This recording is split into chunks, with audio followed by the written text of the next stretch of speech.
Glórias ao nome do Senhor. Josué, capítulo 1, versículo 9.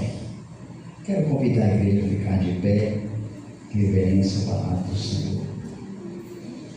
Diz assim a palavra do Senhor: não te mandei eu, esforça-te e tem comando, não temas, nem te espantes, porque o Senhor teu Deus é contigo por onde quer que andares. Amém?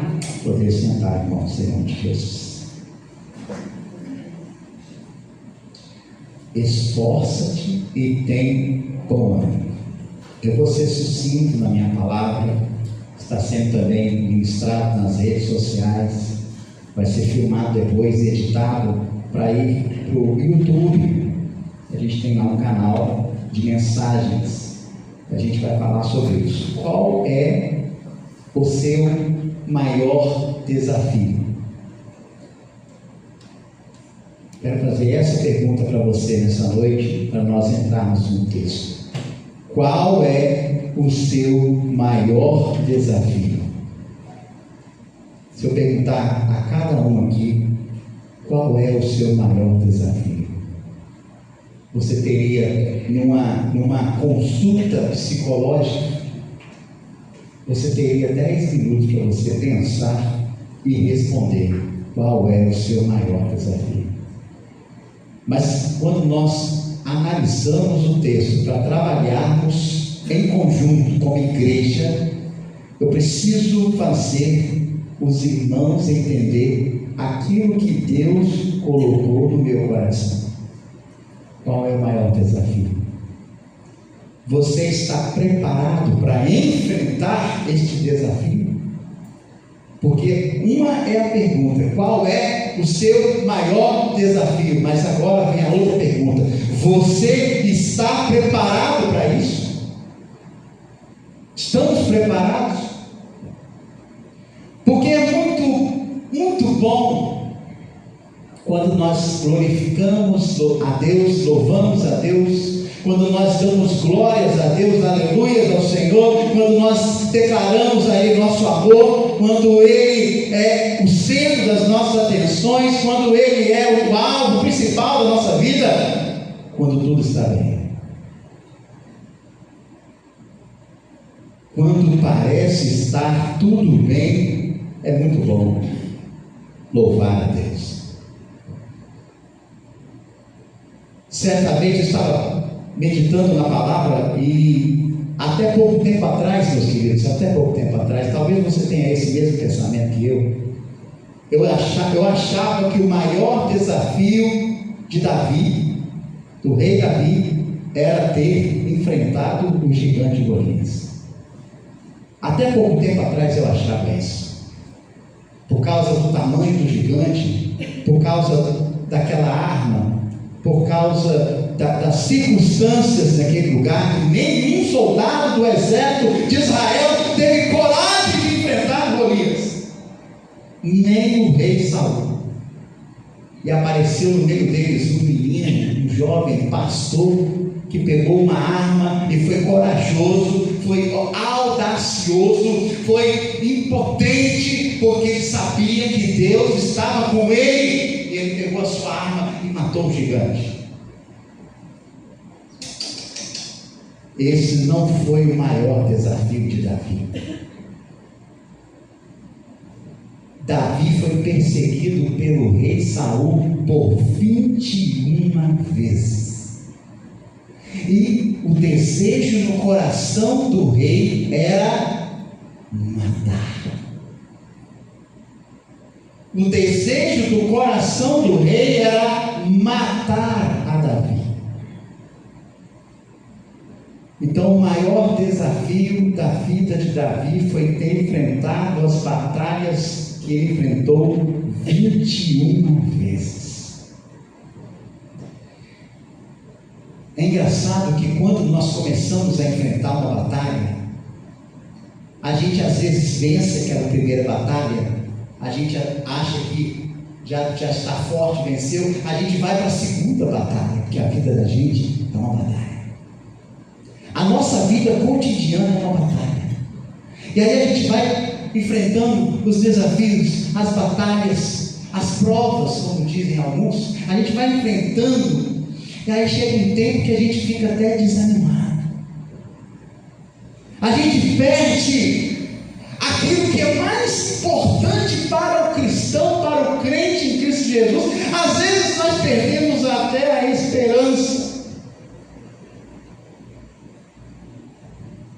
E quando olhamos para a palavra de Deus, no qual Josué estava num grande desafio da sua vida, porque o seu sucessor, o seu líder, havia morrido. E Deus fala com ele, porque Deus conhece o coração do homem, Deus conhece o seu coração, conhece a sua mente, conhece aquilo que você está pensando, sabe das suas limitações, sabe que você está passando por provas às vezes, por desafios da sua vida. Mas Deus conhece a sua vida. E Ele fala para nós: ser forte, corajoso. Não temas, agindo eu, quem impedirá? A vida cristã é marcada de desafios cotidianos, constantes. Alguns em extremos, alguns grandes, alguns pequenos. Tem desafios que às vezes nos faz perder o sono.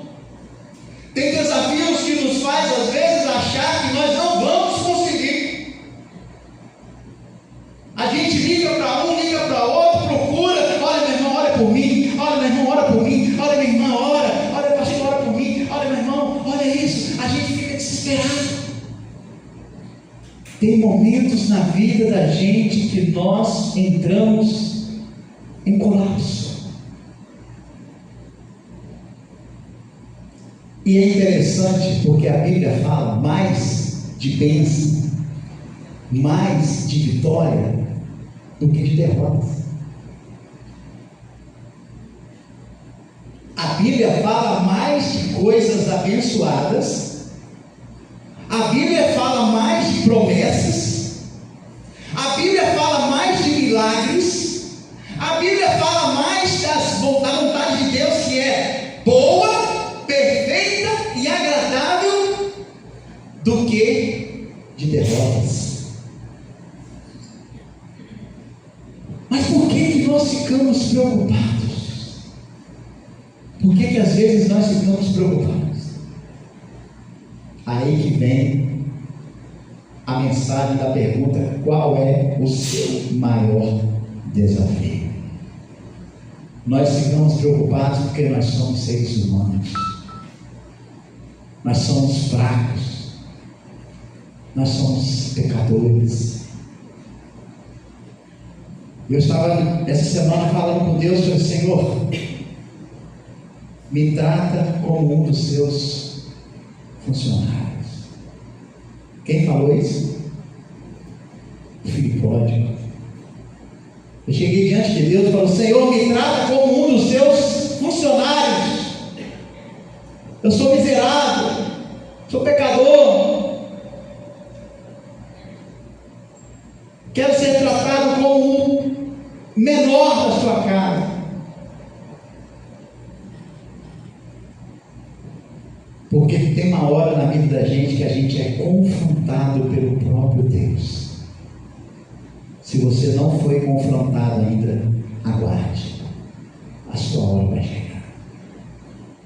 Somos confrontados para quê? Para nós passarmos pela batalha e vencermos ela. Nós somos confrontados por Deus.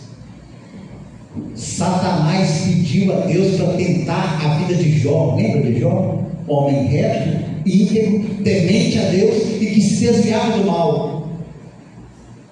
Existe homem assim hoje na face da terra? Eu às vezes peco e eu falo: Senhor, pequei, eu não consigo às vezes desviar do mal. A gente faz coisas, a gente olha, a gente deseja, a gente peca. Meus queridos, é assim. É difícil. Nós precisamos entender que Deus, Ele vai testar as nossas vidas. Deus conhecia Jó.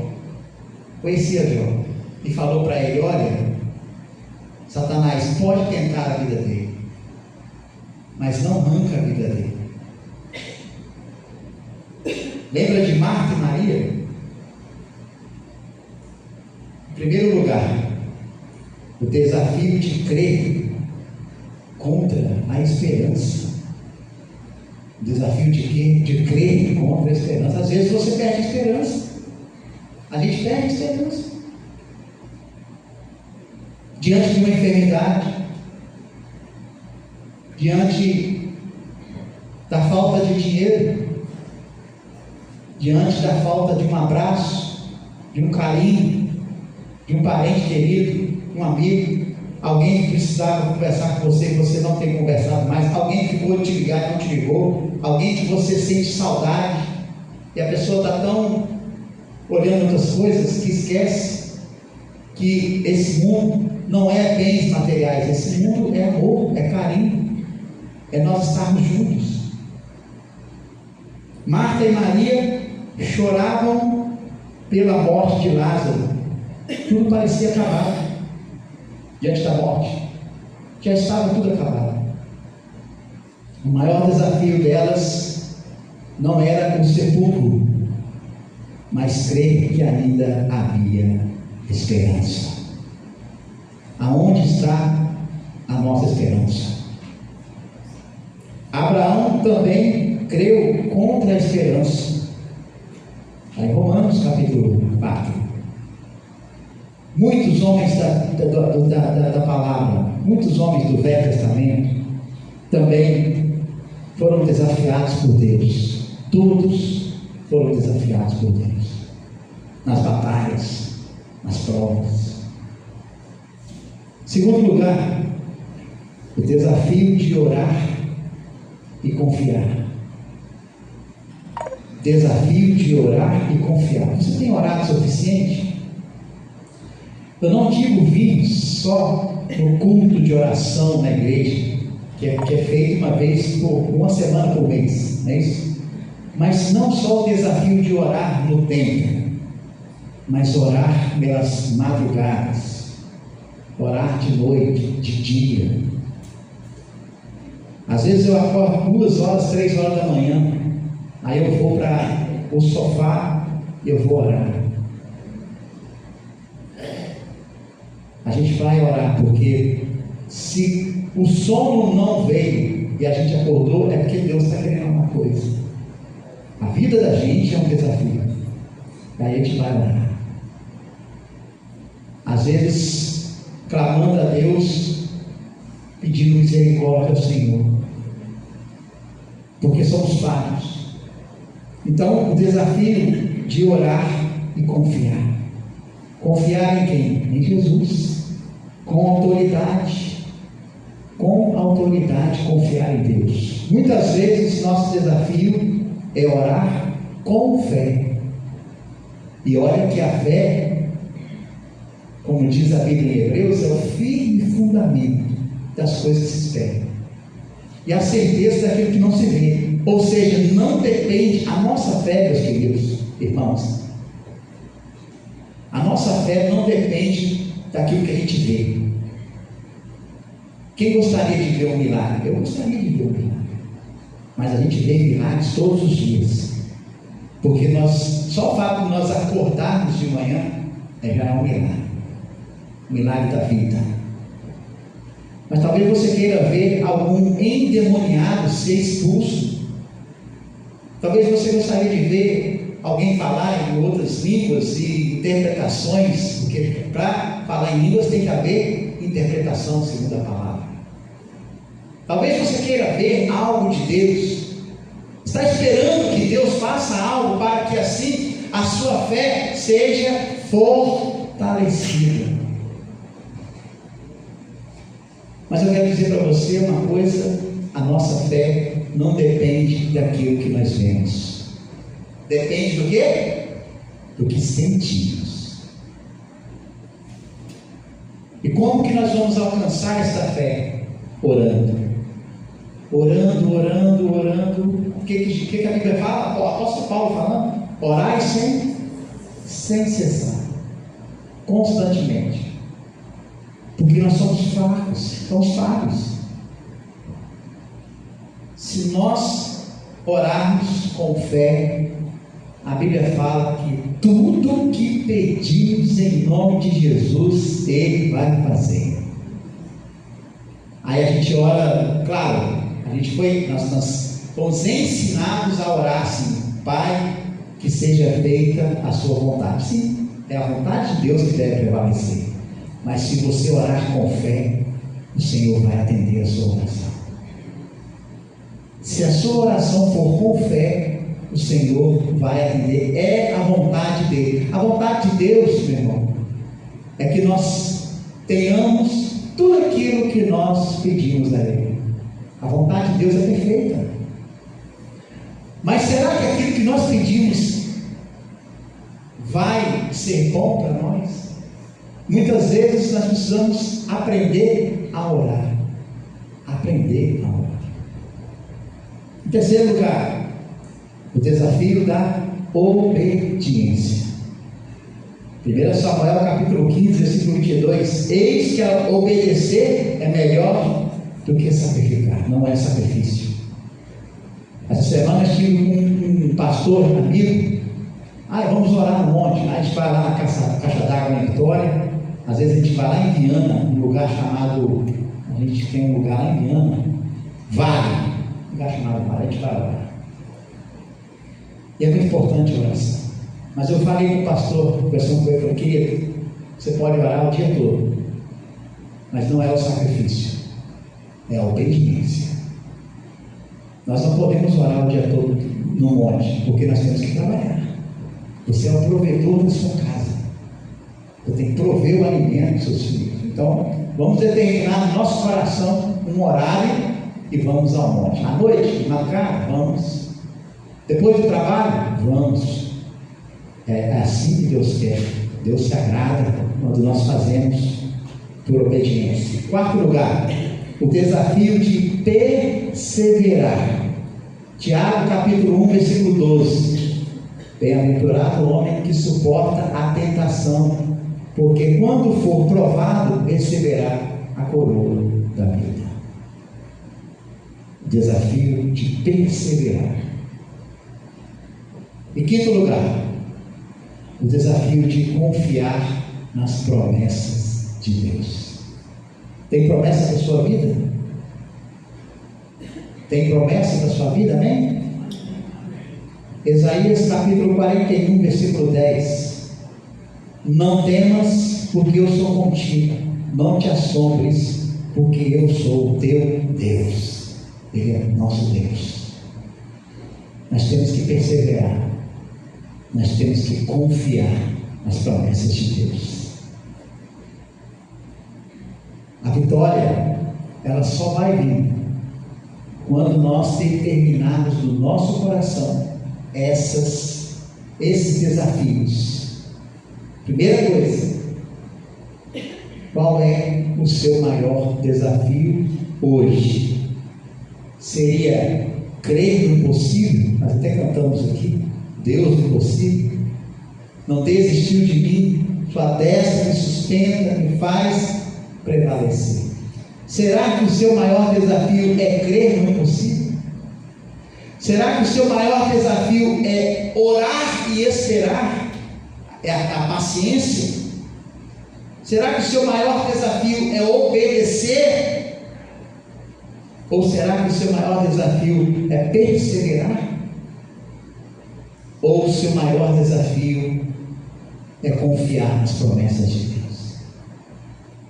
Lindas são as promessas de Deus para nós. Tem promessa que vai se cumprir na sua vida ainda. Tem promessa que vai se cumprir na sua vida.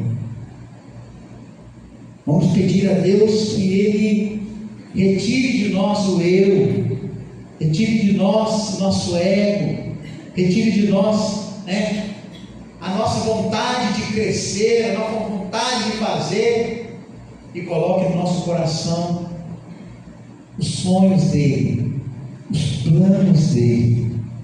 Os sonhos de Deus são maiores que os meus. Os sonhos de Deus são maiores que os meus. Os sonhos de Deus são maiores do que os seus. E qual que é a promessa de Deus para a sua vida? Quando o texto de Josué que nós lemos fala, o Deus falando para ele, nosso Deus falando, eu não te mandei ser forte e corajoso? 3 vezes Deus falou com Josué esta palavra. Porque havia no coração dele o quê? Dúvidas.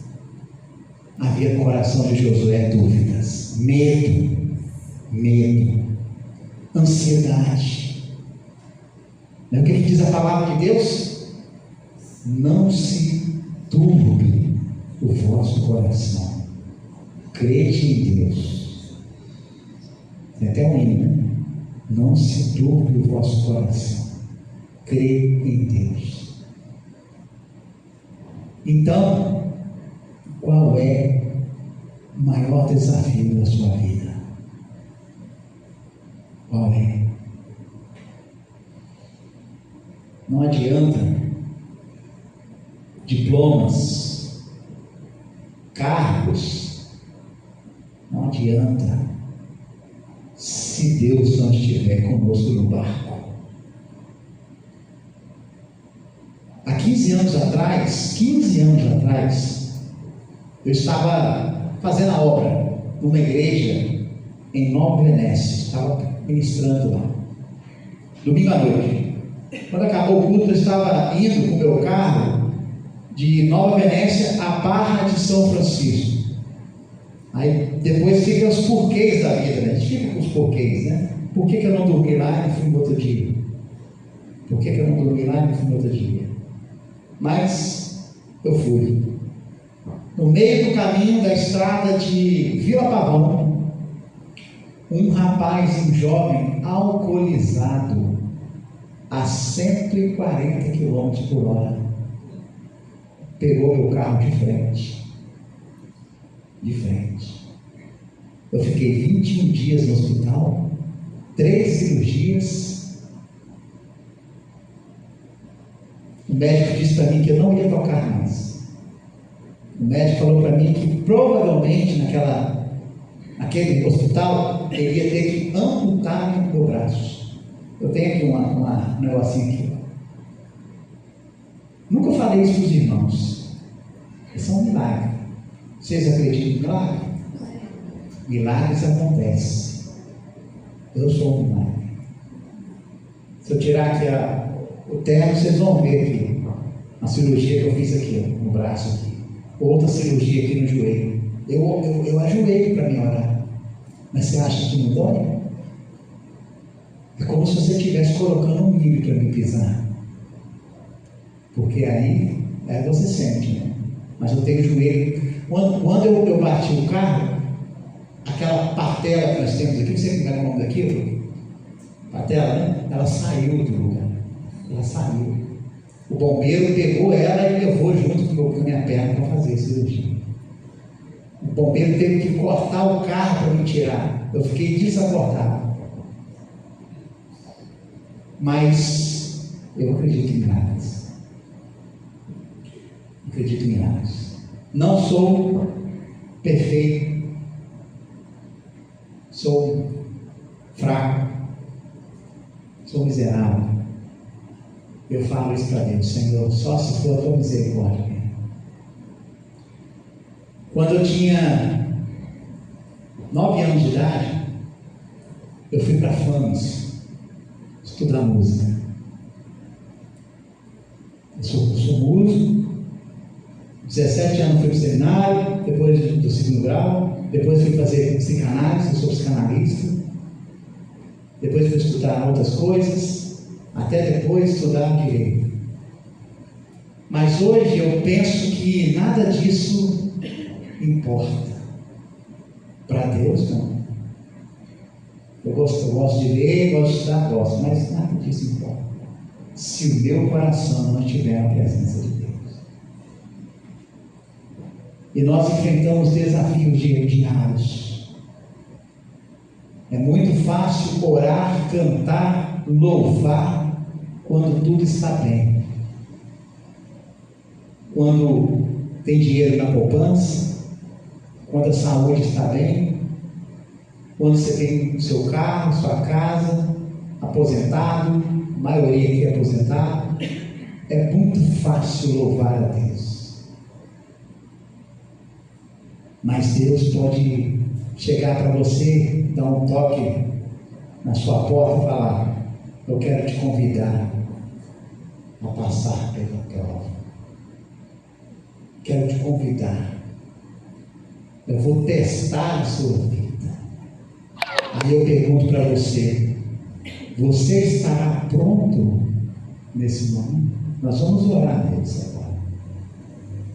Você estará pronto para esse desafio? Porque Jó não pediu a Deus para tirar os filhos dele, não. Jó não pediu a Deus para tirar as fazendas, o dinheiro e tudo, não. A Bíblia fala que Jó perdeu tudo. Até os amigos abandonaram ele. Tudo ele perdeu. Mas ele continuou louvando o nome do Senhor. E Deus restituiu a vida dele depois, porque foi testado e foi aprovado. Quando a Bíblia fala em Romanos, procura ser aprovado, não fala para pastores, não. Procura ser aprovado, não. É todos nós. Podemos, uma hora ou outra, ser testados por Deus. Aí eu te pergunto: você está preparado para isso? Você está preparado para isso? Para a prova? Muitas vezes as pessoas, quando chegam na prova, elas não vêm mais no culto, elas desanimam, elas deixam de ir para a igreja, elas abandonam, muitas vezes até abandonam o primeiro amor. Nós cantamos aqui, primeiro amor. Mas quando nós nos fortalecemos em Deus e colocamos a nossa vida em Deus e somos provados por Ele, a Bíblia fala que nós, quando nós oramos, os demônios saem das pessoas. Jesus disse: vocês farão coisas maiores ainda. O próprio Jesus disse: vocês farão coisas maiores ainda. Então vamos ser provados, mas vamos ser vitoriosos em nome de Jesus.